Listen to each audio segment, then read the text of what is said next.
Good morning, Simple Life. So, maga nga pala ako nagising ngayon, alas 5 ng umaga. Yan ang aking morning routine tuwing may pasok yung mga bata. So, bago nga pala ako mag-umpisa sa lahat, nagsuklay nga pala muna ako, tas nag-ipit.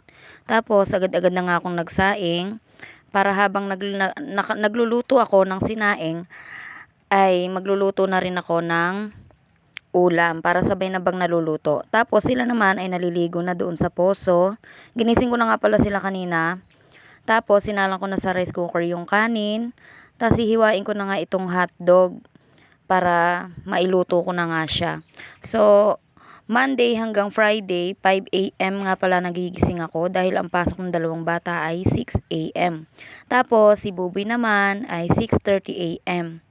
Tapos binalatan ko nga lang pala itong hotdog, tapos hinati ko nga lang yan sa gitna para medyo dumami. Dahil marami nga kami kakain para magkasya sa amin. Panahon kasi ngayon, kailangan natin magtipid-tipid guys. Tapos ito naman si Buboy, masakit daw ang kanyang ulo. So sabi ko sa kanya, pahinga na muna siya. Kung mamaya matanggal sakit ng ulo niya, di pasok na muna siya. Pero sabi niya ay mainit daw siya.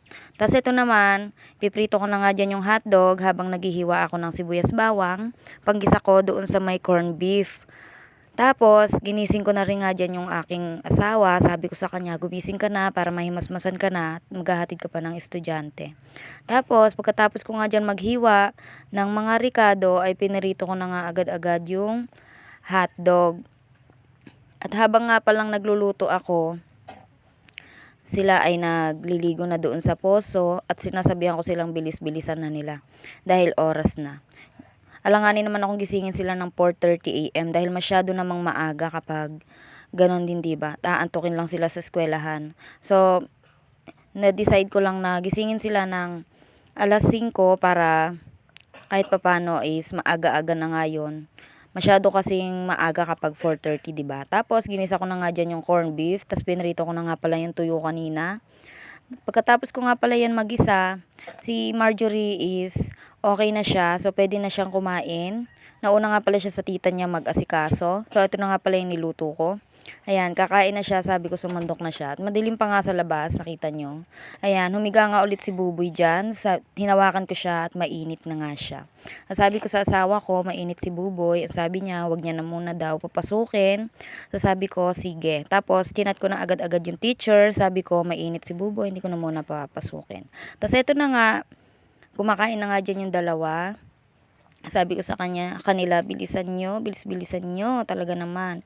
Itong mga batang to, kapag sinasabi mong bilisan, ay lalong tumatagal. At pagkatapos nga nila dyan magkain, so inipitan ko na nga sila. Kasi pag hindi sila nakaipit, ay pambihira, mukha silang mga bruha.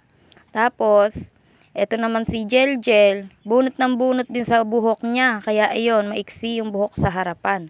Kapag hindi na kaipit at natuyo yung kanyang buhok, nakatayo sa harapan. Para siyang mangkukulam na nakatayo yung buhok. Tapos niyan, pagkatapos ko nga silang ipitan, nagre-ready na nga sila dyan magpasok. Tapos sabi ko sa asawa ko, higupin mo na yung kape mo para mahatid mo na nga agad-agad yung dalawa. Kaya nga nagchichismisan pa sila dyan habang iniipitan ko. Tapos yung isa naman is nag-aayos-ayos na, naglilip tint na siya, nagpopolvo, pabango. Kung nakaabot nga pala sa part ng video ito, pakifollow ako. Maraming salamat po sa panonood. God bless!